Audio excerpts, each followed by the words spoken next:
Olá, sou Noam Weissman e este é o Desvendando a História de Israel, podcast que explora eventos e histórias intensas, fascinantes e muitas vezes mal compreendidas sobre Israel. Este episódio de Desvendando a História de Israel é dedicado à memória de Armin Lindenbaum por sua esposa, Jean, e seus filhos, Felice, Amiel e Ariel Lindenbaum Savag. Se quiser patrocinar um episódio de Desvendando a História de Israel, entre em contato pelo e-mail noam@unpacked.media. E antes de começarmos, mais uma coisa. Desvendando a História de Israel está no Instagram. Estamos no YouTube, estamos no TikTok, estamos no TikTok. É só procurar por Desvendando a História de Israel e, como a galera diz, aperta aí no botão de seguir e se inscrever. Beleza, Yala? Vamos nessa.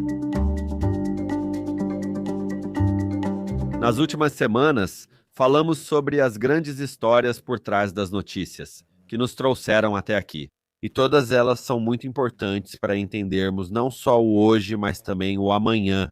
Mas a história não é feita apenas de grandes histórias geopolíticas internacionais, ela também é o resultado de bilhões de pessoas individuais, suas vidas diárias, suas escolhas, suas lutas, suas conquistas. Existe um artista alemão chamado Anselm Kiefer que escreveu: a história é formada pelas pessoas, aquelas que têm poder e aquelas que não têm poder. Cada um de nós faz a história.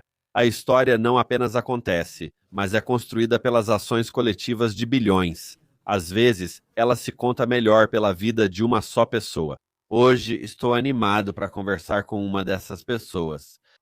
Ela vivenciou os eventos que discutimos recentemente e que nos trouxeram até aqui, além de falar publicamente sobre eles. Hoje minha conversa é com Roya Hakakian. Roya Hakakian é uma escritora, poeta e jornalista iraniano-americana cujo trabalho explora temas como exílio, autoritarismo e direitos humanos, especialmente as lutas das mulheres e dos imigrantes. Nascida em uma família judaica em Teherã, ela chegou aos Estados Unidos como refugiada em 1985 e ganhou reconhecimento com o livro de memórias Jornada da Terra do Não, sobre sua juventude durante a Revolução Iraniana de 1979. Seus livros seguintes, como Assassinos do Palácio Turquesa e Guia do Iniciante para a América, foram amplamente reconhecidos pelo poder narrativo e percepção política.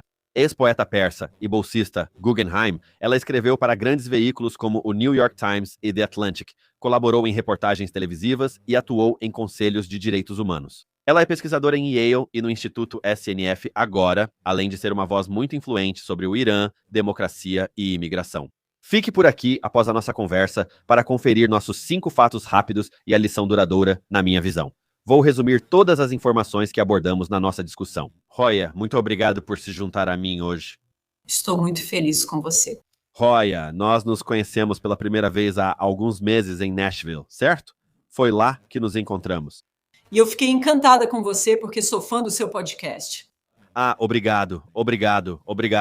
E estou muito feliz por ter você aqui comigo e com nossa equipe hoje para termos essa conversa sobre a história de Israel e a história do Irã.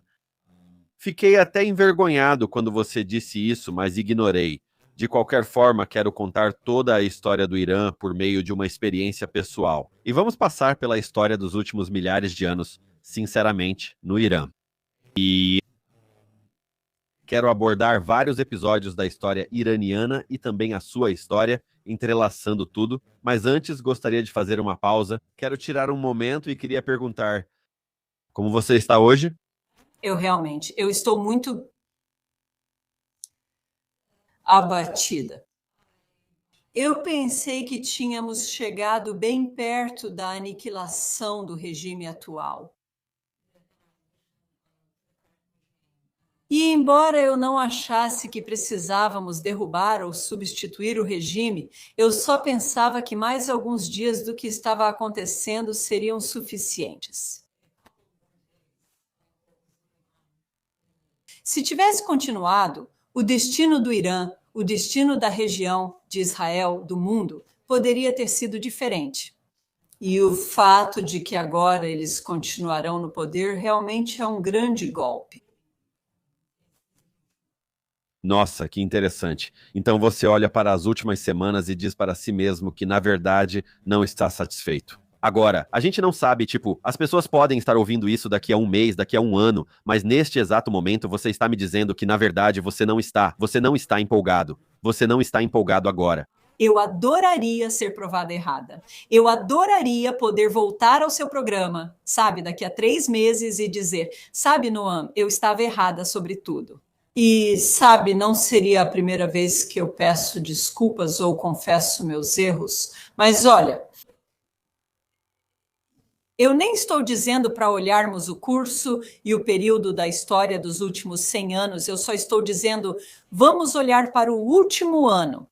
Israel enfraqueceu muito o Hezbollah, se livrou de Nasrallah e os dominós caíram. Sabe, o Líbano mudou. Pode não durar, mas o Líbano mudou profundamente. E há esperança de que o Líbano seja um país muito diferente do que tem sido. A Síria se transformou. E, sabe, nós não sabemos exatamente como a Síria vai se resolver nos próximos 5 anos. Mas, para todos os efeitos, parece muito melhor do que há 2 anos ou até mesmo há 1 ano. Então havia mais uma peça nesse dominó que precisava cair. E essa era o líder supremo em Teherã. E o fato de ele não ter feito isso, você precisa entender, alimenta a narrativa dele de 46 anos que é Deus está conosco.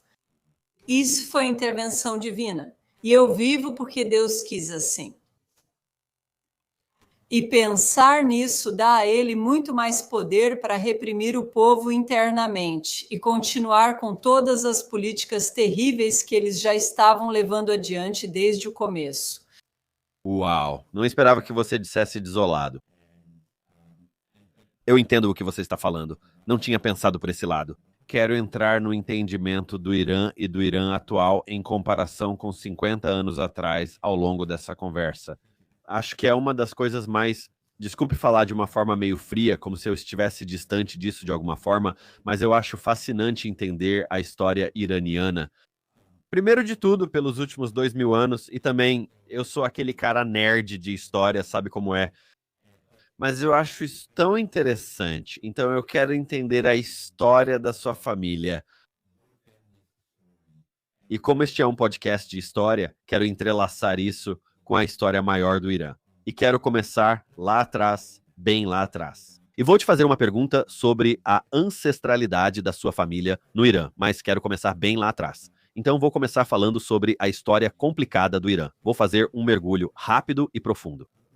Não é um mergulho profundo, mas vou passar por muita história em pouco tempo. Então ouça a história do Irã. De 678 a 550 antes da Era Comum, os judeus foram exilados para a Babilônia. E de 550 a 300 mais ou menos por volta desse período, Ciro, um grande líder persa, permite que o povo judeu volte para a terra de Israel para reconstruir o templo. A história de Esther acontece um pouco depois disso, é desse período que ela vem. Há uma grande quantidade de estudos da Torá, estudos da Bíblia hebraica que florescem nesse império, de mais ou menos 200 a 500 da Era Comum nessa região mais ampla. Então, há a conquista muçulmana em certo momento da Pérsia. Talvez eu pronuncie errado, pois sempre erro essa palavra. Os judeus se tornam Dimi ou Temi. Como se diz? Demi. Ok, Dimi. Mas tem um H depois do certo. Ok, Demi. Ok, tudo bem, justo. E depois tem o domínio mongol, aliás. Tem o domínio mongol, do século 13º ao 14º. De mais ou menos 1500 até 1730, começamos a ver a dinastia safávida surgir e o Islã xiita se torna um estado, ou seja lá o que estado significava naquela época, religião. Cristãos, judeus, zoroastristas e muçulmanos sunitas sofrem violência. Depois as leis de Najazat são mantidas, que são leis de impureza, ou seja, não muçulmanos são considerados impuros. E o que aconteceu foi... Os judeus exerciam funções proibidas aos muçulmanos, como limpar excrementos, manusear ouro e prata, além de atuar como músicos e dançarinos. Depois, ouvi sobre isso. Agora vou abordar a parte histórica disso. Eu não sabia, mas quero acreditar o Centro de Educação de Israel, que divulgou algo fascinante recentemente. Em 27 de março de 1839, os judeus se estabeleceram pela primeira vez na cidade de Mashhad, no nordeste do Irã. Em 1741, alguns dizem 1735, quando aproximadamente 40 famílias foram realocadas pelo governante persa Nader Shah, de outras partes do Irã. Nader Shah transferiu os judeus para guardarem os tesouros que trouxe para Mashhad após conquistar a Índia. Ele escolheu judeus para o trabalho porque, como muçulmano sunita, não confiava seu tesouro aos xiitas locais. Mashhad, sendo cidade sagrada muçulmana, proibia a instalação de não muçulmanos. Assim, judeus viviam no distrito especial chamado Idga, que significa lugar de celebrações. A comunidade judaica de Mashhad prosperou como comerciantes, porém era praticamente isolada dos muçulmanos locais. Os judeus de Mashhad prosperaram economicamente, criaram uma vida judaica ativa e seu próprio sistema educacional. Isso era algo que eu realmente desconhecia. As tensões entre a população xiita local e os judeus explodiram em 27 de março de 1839. Agora, eu achava que os problemas só começaram em 1979, mas estou lendo isso. E então, diz que, após uma suposta má conduta de uma mulher judia, a Idga foi, talvez eu não esteja pronunciando corretamente, atacada por uma multidão. Entre 30 e 40 judeus foram mortos, a sinagoga foi queimada, casas saqueadas e crianças sequestradas durante a violência. Após os tumultos, toda a comunidade de quase 2.400 judeus foi forçada a se converter ao islamismo, um evento que ficou conhecido como Al-Haddad. Assim como na Espanha do século XV, muitos convertidos seguiram praticando o judaísmo em segredo. Eles eram chamados Jadid al-Islam, novos ao Islã. Alguns judeus deixaram Mashhad e foram para Herat, no Afeganistão, para evitar a conversão, enquanto outros seguiram para Teherã ou outros países. Eu não sabia muito disso, tá? Então, 1924... Isso também é novidade para mim.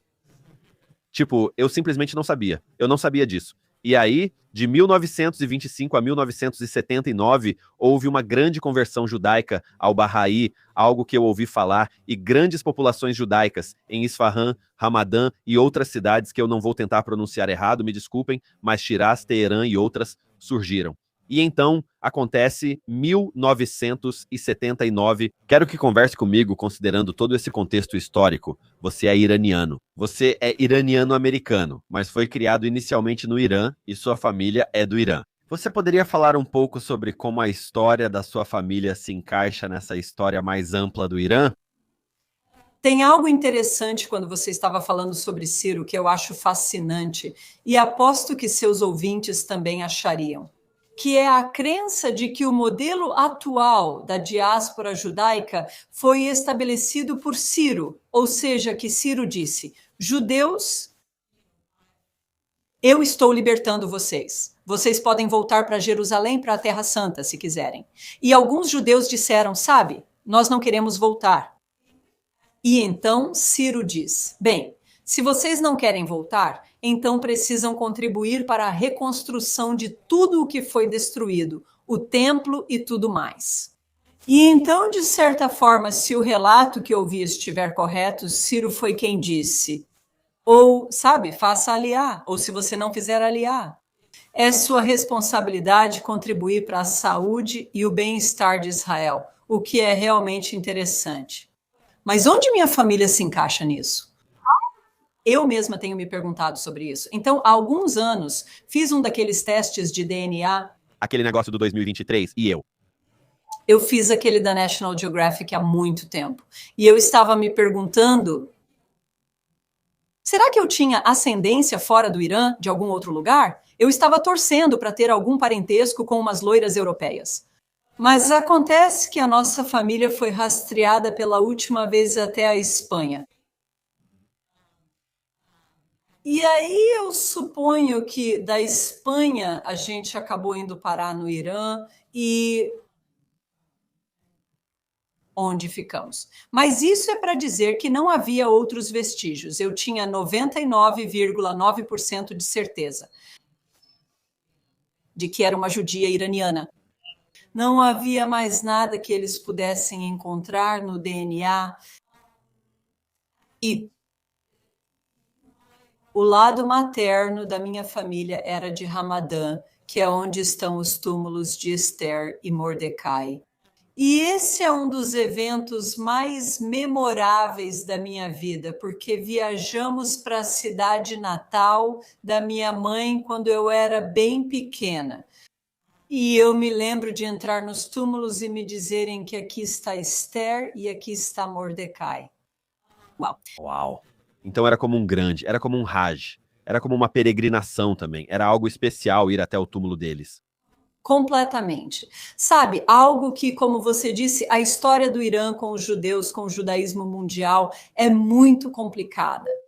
Quero acrescentar que o adjetivo correto é rico. Sabe, os locais mais sagrados da história judaica fora de Israel estão no Irã.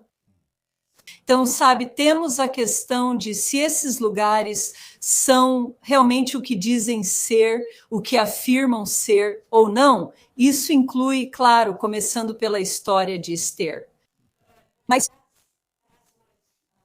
é isso que existe lá. E assim, em Isfahan, há a casa de Sarabat Asher.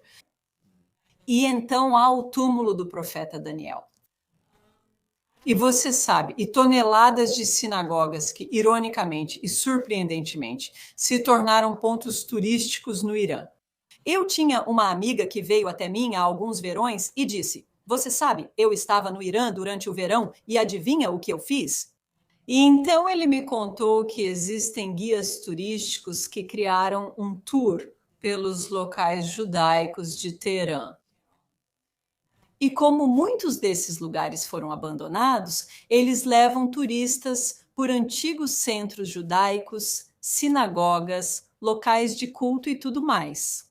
Interessante. Quero abordar outros aspectos da história em breve, mas peço desculpas pela ignorância, pois quem ouve também pode não saber disso. Roya, se você fosse ao Irã agora, você se sentiria segura?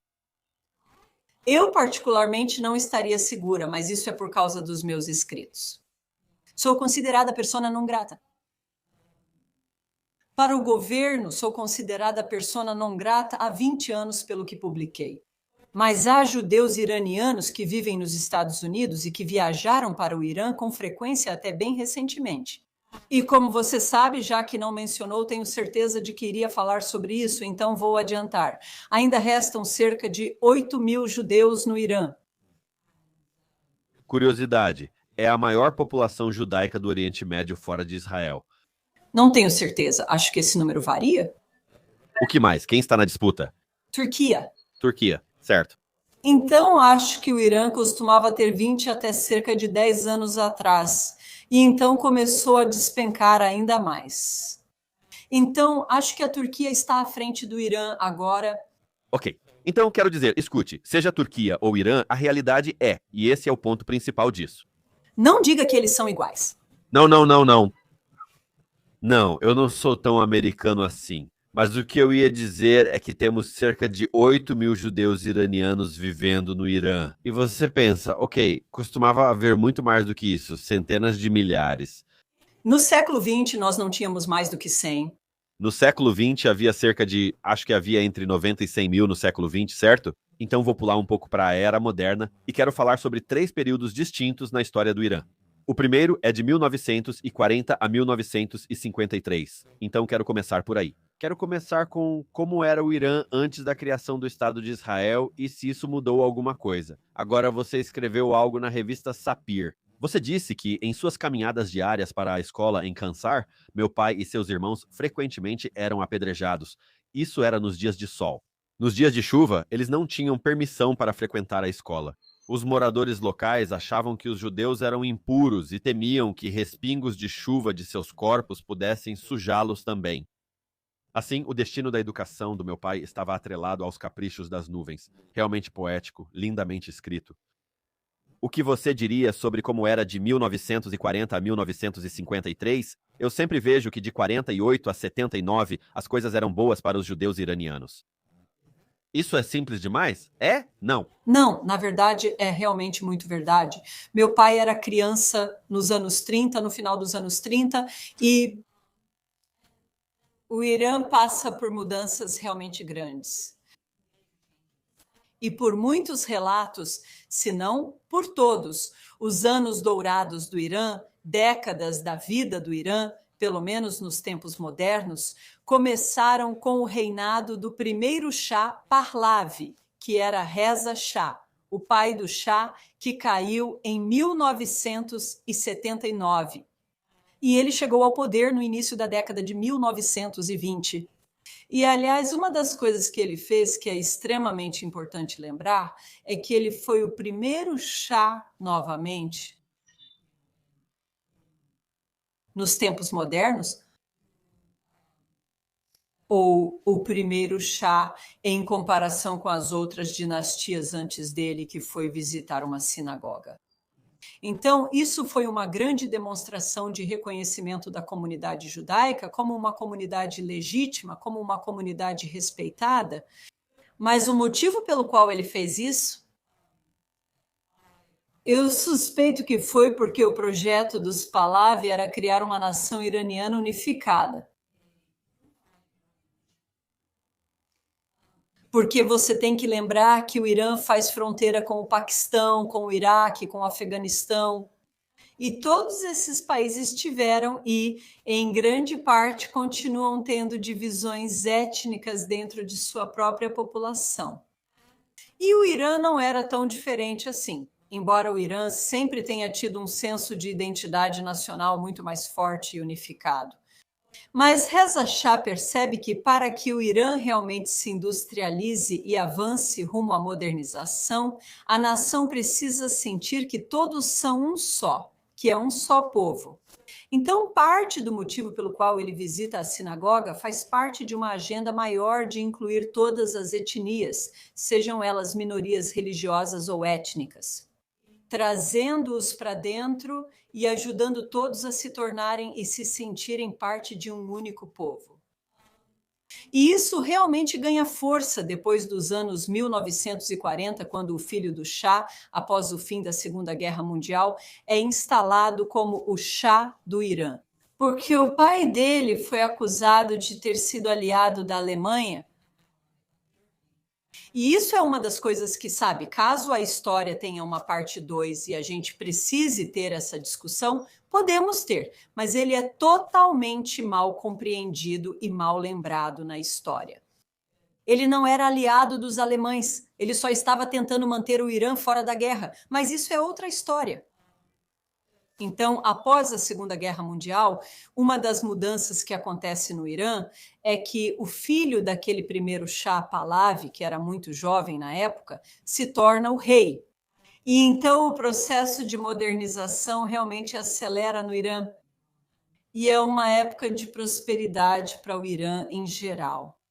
Mas a sorte da comunidade judaica muda completamente a tal ponto que o gueto judaico tradicional e histórico em Teherã, embora permaneça onde estava, que era no sul de Teherã, se desfaz. Em outras palavras, se você é judia, não é obrigatório morar nessa parte da cidade. Você pode ir para onde quiser. Você pode morar em qualquer bairro que quiser. E então as judias começam a sair, a deixar aquele canto sul, que tinha muito estigma associado a ele. Você era pobre se morasse lá, e a qualidade da educação, da saúde e da higiene era baixa. E então as judias começam a se mudar e a morar por todo o Irã, por toda Teherã. E não havia realmente limitações profissionais impostas às judias. Fiquei feliz em ouvir que você estava falando sobre como as judias, como dhimis, eram limitadas nos tipos de empregos que podiam ter.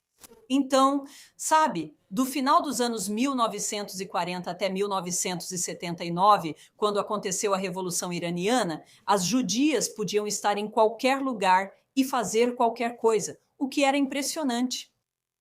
Pra mim é impressionante que isso seja impressionante. Tipo, isso não me parece algo impressionante. Isso me parece que... Mas não deveria ser. Quero dizer, por que não deveria ser um fato? Mas isso aconteceu enquanto os judeus estavam sendo expulsos da Europa. Então, é realmente impressionante que, enquanto os países europeus ocidentalizados e avançados faziam o que faziam com os judeus, o Irã estava fazendo tantos avanços que permitia que os judeus realmente se tornassem cidadãos absolutamente iguais. Então, agora é de 53 a 79. Vamos falar sobre esse período por um instante. E eu quero saber como era a vida sob o Shah. Eu sei que houve um breve período em que o Shah foi deposto pelos nacionalistas eleitos em 1953, Mohammad Mossadegh, mas então a CIA, houve um golpe da CIA que tirou Mossadegh do poder, colocou o Shah de volta e o Shah governou um país muito pró-Ocidente, mas aparentemente ditatorial. E você cresceu durante esse período. Eu vim um pouco depois, mas tudo bem. Eu não estava viva em 1953. Então, mais para os anos 70, digamos assim, e eu quero saber como é para você, antes de tudo, crescer lá como uma jovem judia. Como foi isso? Qual é uma história de você interagia com muçulmanos que viviam no Irã com você? O Shah era visto como alguém tão ruim assim? E me parece que em 1979 havia marxistas, liberais, islamistas, feministas, muita gente que derrubou o Shah. Agora, os islamistas consolidaram o poder no final em 79, mas me parece que havia muita gente que realmente não gostava da forma como o Shah estava governando o país. Então, quero saber como foi isso para você. Você tem alguma história? E se você discordar da minha descrição desse período de 53 a 79, Veja, eu acho que a maneira mais justa de analisar o Shah, o mais jovem que foi deposto, o segundo, é olhar para o contexto global. Essa é a era da União Soviética, da Guerra Fria. E todo mundo esquece disso. E isso é uma informação fundamental. Enquanto pensamos no Irã como um país xiita, cercado pelo Iraque, Afeganistão e todas essas nações muçulmanas radicais, ao norte do Irã está a União Soviética. E o impacto da União Soviética, da sua cultura e da sua política sobre a elite iraniana foi enorme, enorme. Mais do que qualquer coisa que o xismo já tenha feito, foi a influência que vinha da União Soviética para o Irã, com todo o pacote completo da propaganda comunista marxista. Então, o Shah era ruim? Bem, o Shah era um homem que estava modernizando o Irã, que tinha dado direitos iguais às mulheres. Meu Deus! Sabe, mulheres, o pai dele obrigou as mulheres a deixarem de lado seus véus porque ele queria que a sociedade se modernizasse. Então havia, sabe, ele mandava policiais que iam e arrancavam o lenço, arrancavam o hijab da cabeça das mulheres. E, sabe, muitas mulheres de toda uma geração dos anos 30 ficaram traumatizadas por essa experiência. Então, avançando no tempo. E o filho dele concede direitos iguais no casamento, direitos iguais na herança e permite que as mulheres entrem no mercado de trabalho. O que é um salto enorme, enorme, sabe? Um salto evolutivo, um salto político evolutivo para a sociedade iraniana. E é justamente aí que Ayatollah Khomeini, que depois lidera a oposição contra o Shah e o derruba, começa a agir. O que ele tinha feito para permitir que as mulheres se tornassem cidadãs iguais, porque ele achava que isso era corrupção. Deixar as mulheres mostrarem o cabelo, deixar as mulheres usarem minissaias, deixar as mulheres trabalharem. Ele afirma em vários sermões que essas mulheres trabalham e distraem tanto que os homens não conseguem fazer seu trabalho. E por isso ele está corrompendo a sociedade, e por aí vai, e por aí vai. E era só disso que ele falava, sabe? No começo dos anos 60. Então, ele traz todas essas mudanças para a sociedade. Certo, mas ele também é um governante do Oriente Médio que não sabe exatamente como criar uma democracia, porque ele mesmo nunca realmente experimentou isso, né? E não existe um modelo ao qual ele possa aspirar e dizer: ah, sabe, meu pai tinha uma sociedade democrática, então eu sei como construir uma. Ele não tinha. Ele teve que criar isso do zero. Então, nesses aspectos, no que diz respeito aos direitos civis, à liberdade de imprensa, à liberdade de expressão, ele foi péssimo. E os escritores viviam sob censura. Mas tudo isso foi amplificado 1000 vezes por causa da propaganda comunista e marxista que basicamente dominava a elite literária e intelectual iraniana. Uau. Mas e você, na metade dos anos 70, você fez parte da revolução? Você era contra ela? Seus pais ficaram nervosos com isso? Bem, eu falo sobre tudo isso em detalhes nas minhas memórias. E todos deveriam ler as memórias. Sim, Jornada da Terra do Não. Mas sim.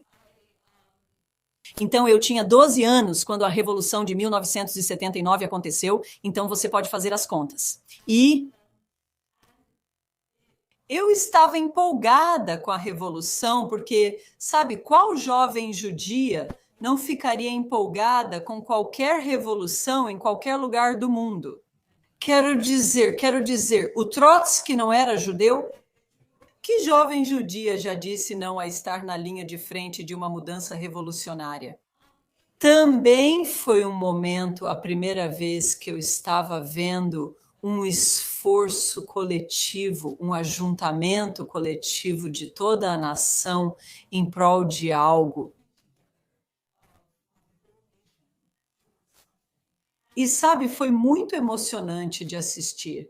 Milhares de pessoas marchando na rua, cantando a mesma coisa. Você não consegue, foi extremamente emocionante. Mas, obviamente, sabe, no que dizia respeito à comunidade judaica, havia uma divisão entre os judeus mais velhos ou idosos. Sabe, eu sempre digo, sabe, 40 anos ou mais e 40 anos ou menos. Então, se você fosse um judeu mais jovem, se fosse um estudante do ensino médio, especialmente se fosse um estudante universitário, você estava sendo movido por essa promessa revolucionária que na época não era uma sociedade utópica islâmica, sabe? Era tudo sobre, sabe, mais liberdade e democracia e uma sociedade igualitária onde, sabe, e Khomeini... Ayatollah Khomeini, que era um clérigo que liderou a revolução, realmente, antes de chegar ao poder, realmente tirou todo o proveito dessas ideias, porque percebeu que os comunistas e os marxistas eram muito populares. Então ele amplificou e ecoou muitas das mensagens deles. Então ele veio e acrescentou a isso, dizendo: eu vou voltar para o Irã e tornar todos os serviços públicos gratuitos para todos os iranianos. Então, ninguém teria que pagar por eletricidade, por água, por gás, por isso, por aquilo. Nós temos petróleo. Por que deveríamos pagar por qualquer coisa? Parece aquele aluno da quarta série que está concorrendo para presidente e diz para todo mundo que vai ter recreio o tempo todo. Exatamente, exatamente. E, de algum modo, acreditaram nele. Isso é pior porque não só ele era um aluno da quarta série, mas o país que comprou acreditou como se fosse um país de alunos da quarta série naquela época. Então, sim, então ele chegou ao poder em fevereiro de 1979, no dia 11 de fevereiro. E o Shah já tinha deixado o país cerca de 10 dias antes disso. E então, sabe, a eletricidade realmente se tornou gratuita. Vou deixar por isso mesmo. Você não tinha medo. Acho que só aprendi isso agora, pois não sabia. Eu sempre imaginei que a comunidade judaica no Irã em 1979 não era a favor da revolução, porque a revolução, pelo menos logo depois, se tornou. A função era subverter o poder americano no Oriente Médio como parte do objetivo da Guarda Revolucionária Islâmica. Não apreciar realmente a América, derrubar a América e morte a Israel. Mas isso não é o... Os menores de 40 anos aceitavam bem a ideia de morte a Israel? Sabe, eles não estavam de boa. A gente achava que era parte de... Quer dizer, a maioria até dos menores de 40 anos via isso como um discurso meio inflamado, mas que eles não estavam falando sério. O que, ironicamente, é como o Irã tem sido justificado para o resto do mundo nos últimos 46 anos. Então, sabe, Mahmoud Ahmadinejad veio à Universidade de Colômbia para dar uma palestra. Ele é o ex-presidente iraniano. Presidente. E ele disse, não existem gays no Irã, o que fez todo o auditório explodir em risadas quando ele falou isso. E então o Saturday Night Live fez uma sketch sobre isso, que eu ainda assisto depois de todos esses anos. Mas ele também disse que, sabe, nós pretendemos apagar Israel do mapa do mundo.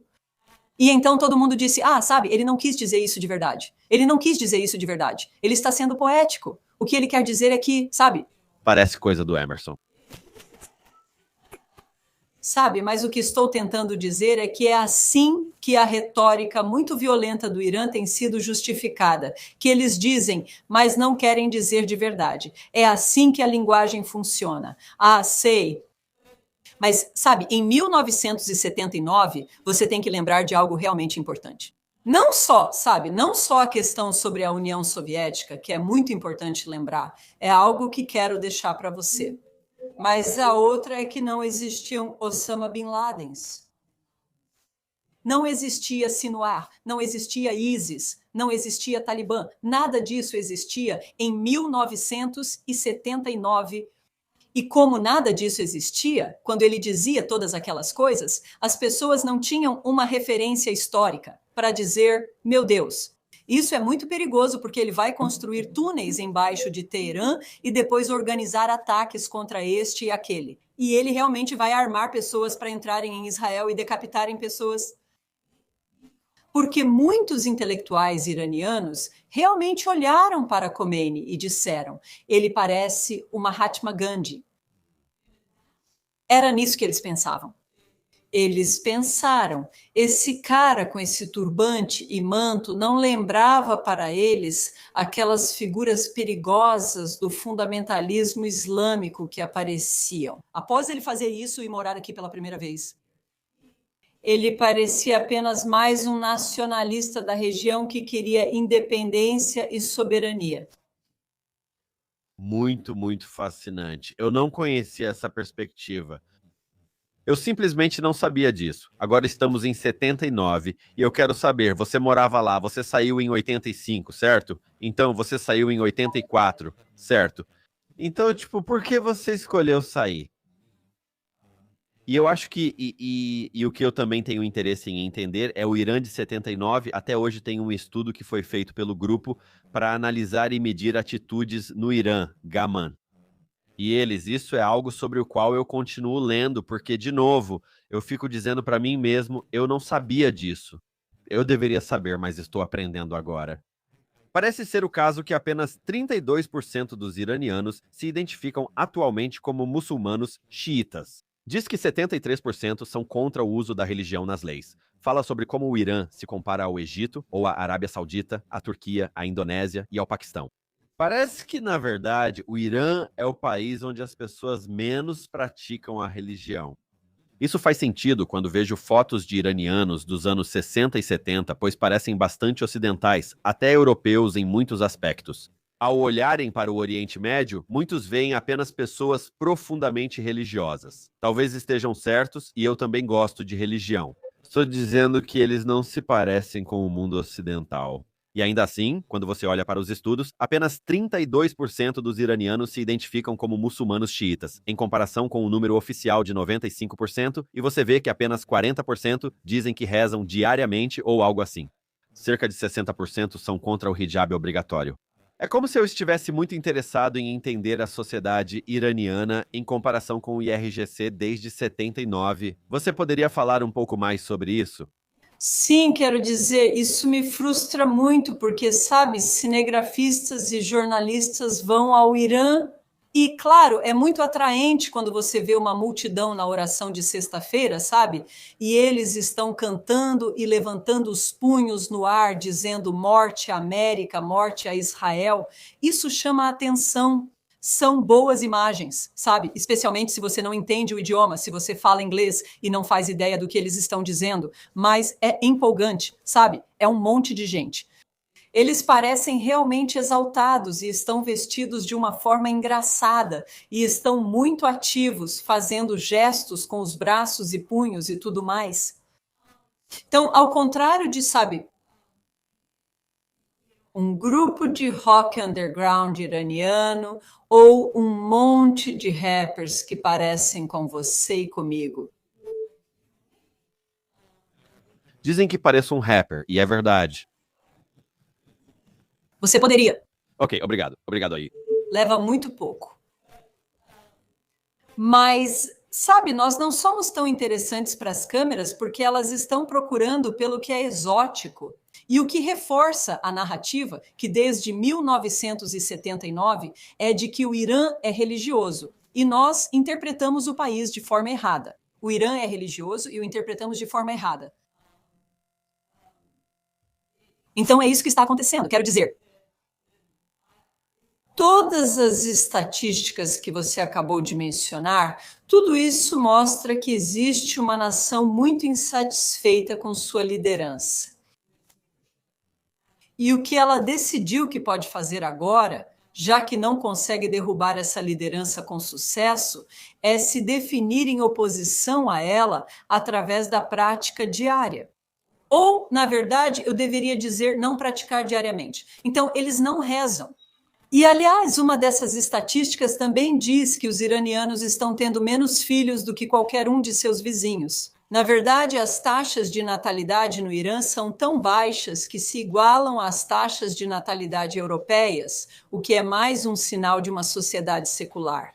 Outra estatística muito interessante é também aquela que a ADL tem feito uma espécie de índice global de antissemitismo.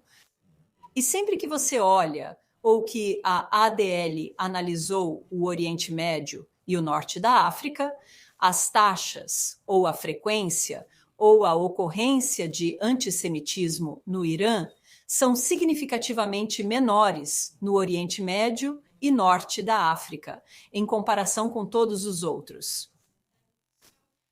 E houve uma pesquisa que eles fizeram em 2010 e depois uma segunda 10 anos depois. E ambas comprovam a mesma coisa, que o Irã é a nação menos antissemita da região. E você também deve ter visto na pesquisa que fez, você viu isso.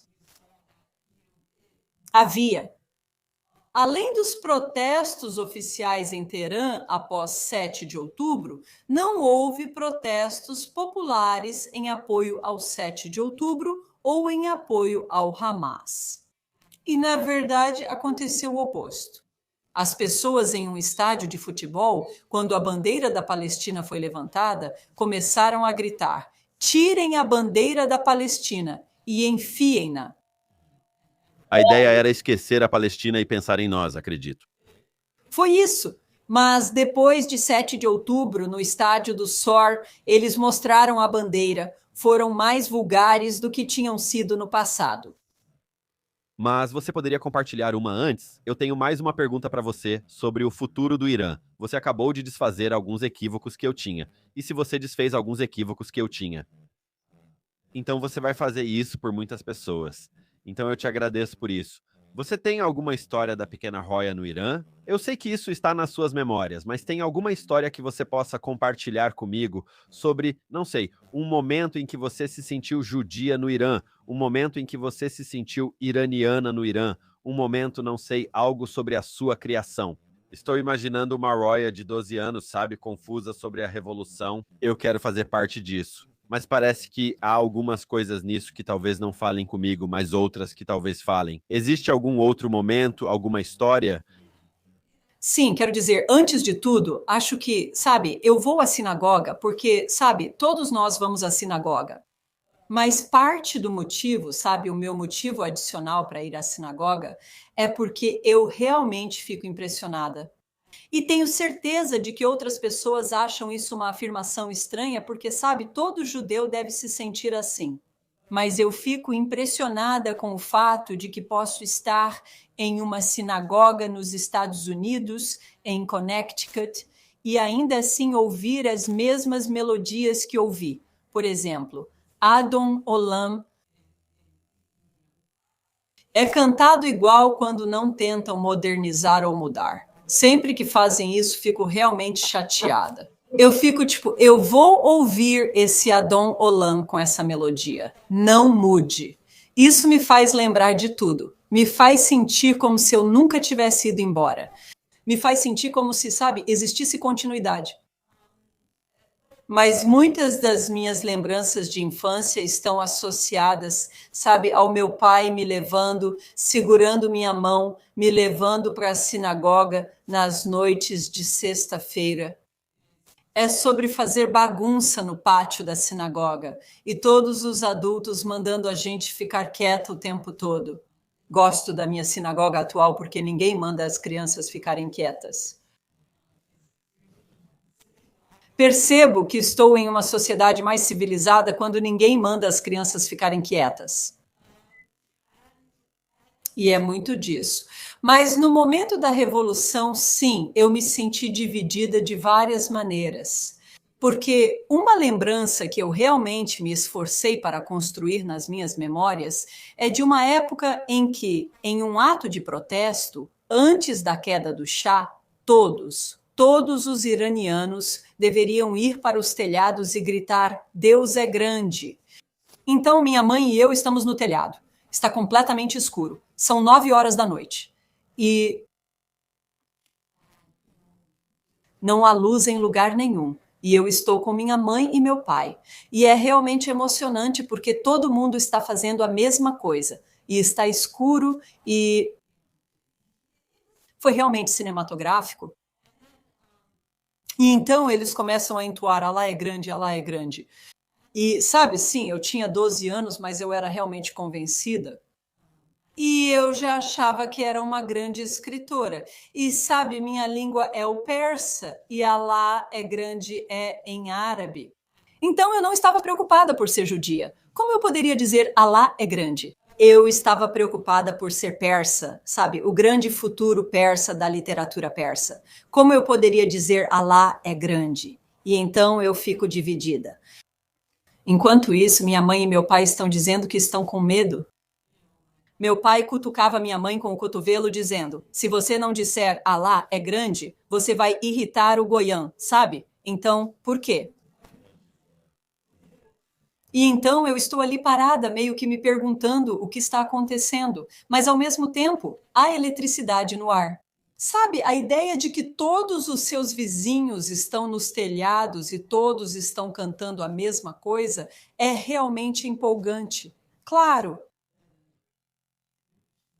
o que é absolutamente impactante para mim é que aquelas duas palavras, Allahu Akbar, nunca saíram do teatro islamista que vimos se desenrolar. E exatamente no dia 7 de outubro,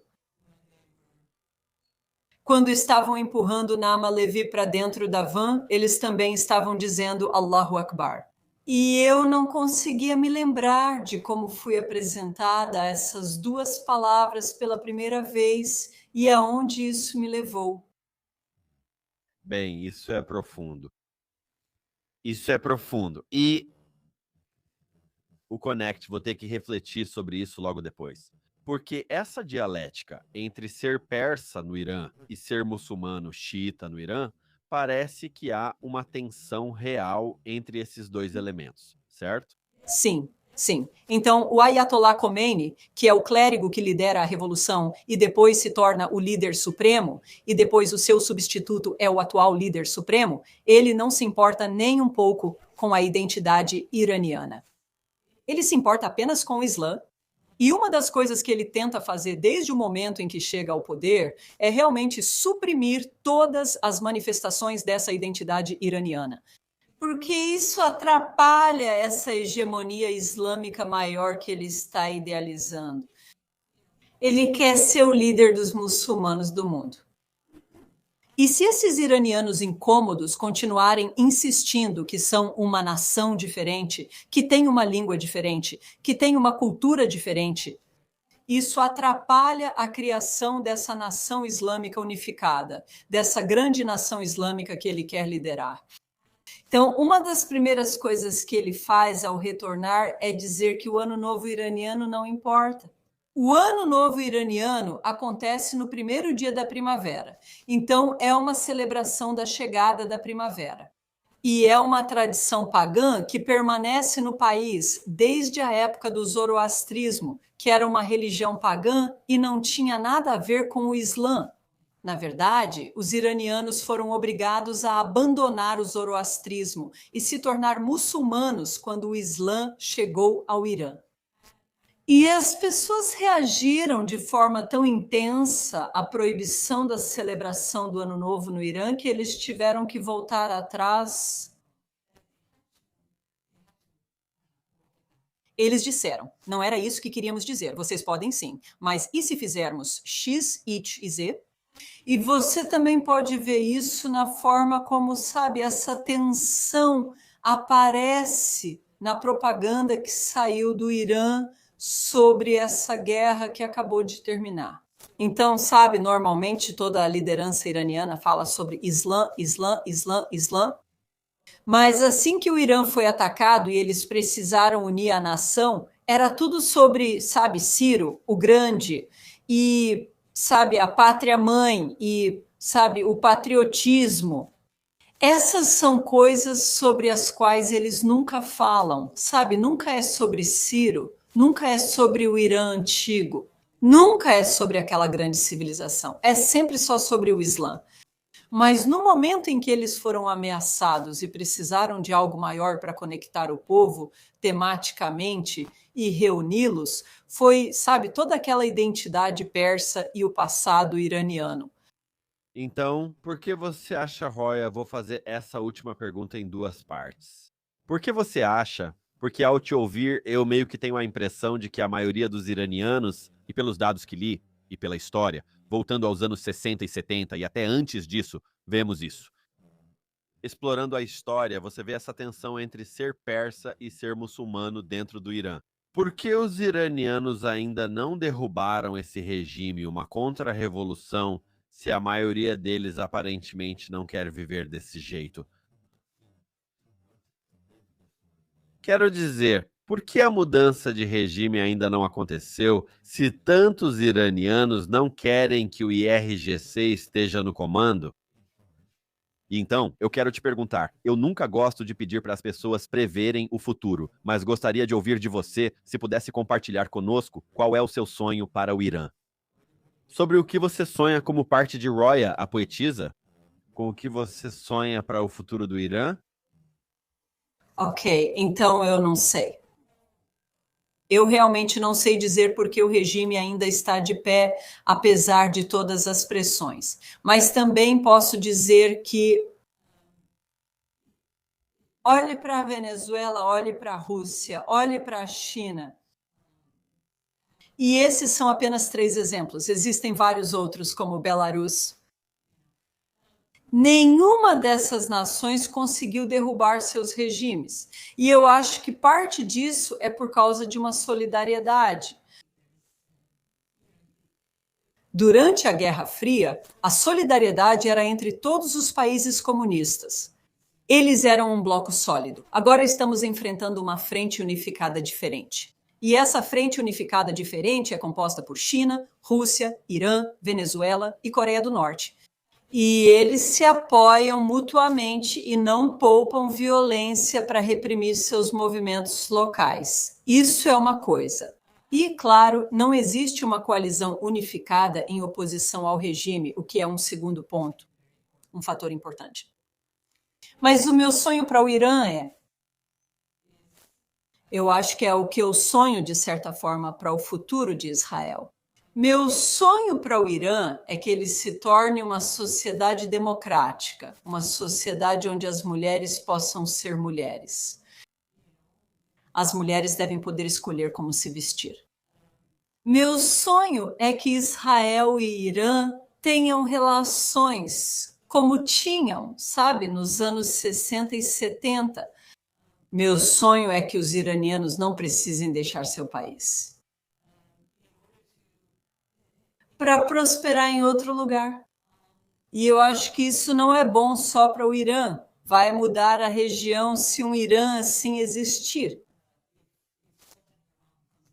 O Irã é extremamente influente na região e é um país enorme.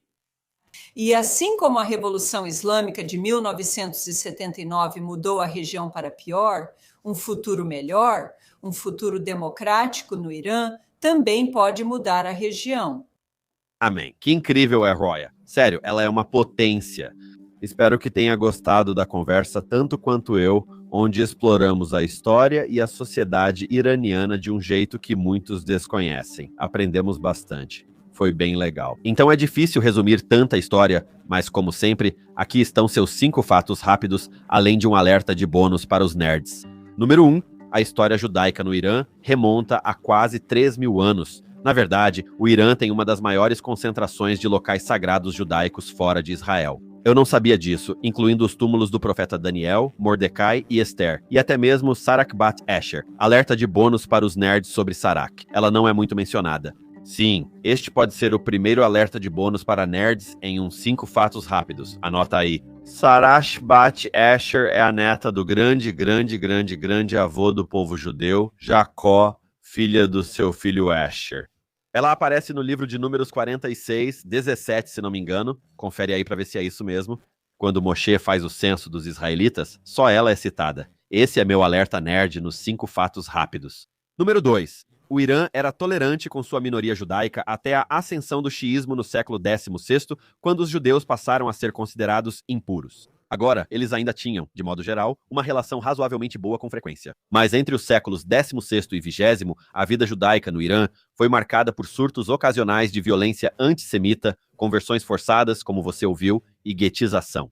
Certo, número 3.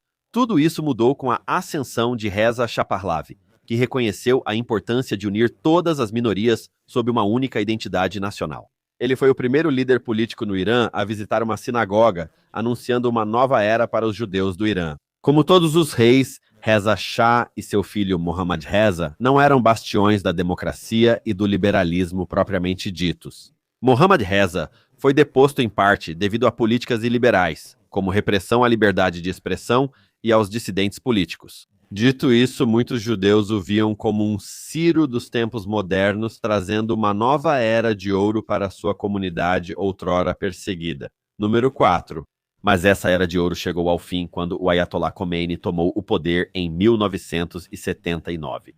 Forçando os judeus persas a escolher entre serem plenamente e autenticamente judeus e sionistas, que faz parte de sua identidade, e serem bons cidadãos da República Islâmica. Uma tensão que Roya explora em suas memórias. Confira isso. E número 5.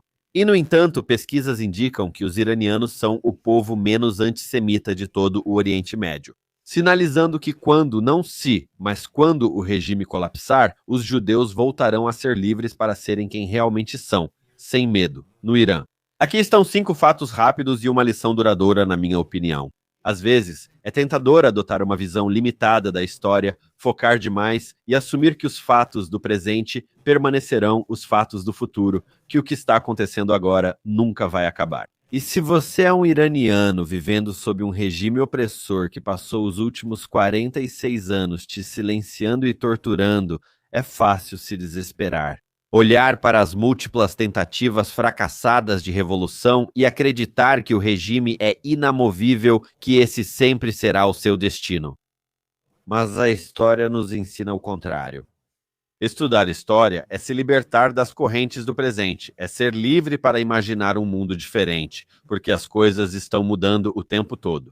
Os judeus que foram exilados da Judéia em 586 a.C. não poderiam imaginar um momento em que voltariam para reconstruir. Eles sonhavam com isso. Eles escreveram, rezaram, cantaram e choraram às margens dos rios da Babilônia. Mas quem entre eles poderia ter imaginado que, em apenas algumas décadas, tudo mudaria? A história é frequentemente sombria e, às vezes, até deprimente. Mas também pode ser cheia de esperança. E se a história nos ensina algo, é isto: mudanças profundas não são apenas possíveis, são garantidas. Para o bem ou para o mal, nada é para sempre. Como minha avó de abençoada memória, Mama Bashi, costumava dizer, a única coisa constante na vida, Noam, é a mudança. E isso significa que sempre há esperança. Esperança de mudança, de melhoria, de revolução. E nossa responsabilidade como estudantes de história, como pessoas que estão tentando moldar o futuro, é lembrar disso, identificar e aproveitar essas oportunidades para construir um mundo melhor. Desvendando a História de Israel é uma produção da Unpacked, da Open Door Media. Siga-nos onde ouvir seus podcasts. Se você gostou deste episódio, compartilhe com um amigo que você acha que vai gostar e deixe uma avaliação para nós na Apple ou no Spotify. 5 estrelas não faz mal a ninguém, não custa nada fazer isso. Isso realmente ajuda outros a encontrarem nosso podcast. E mais, adoro ouvir os ouvintes. Então me mande um e-mail em noam@unpack.media para compartilhar suas ideias. Nossa incrível convidada de hoje foi Roya Hakakian. Este episódio foi produzido por Rifki Stern, com Adi Elbas, Alex Harris e Rob Perra na equipe. Eu sou Noam Wiseman, seu apresentador. Obrigado por ouvir e até a próxima semana.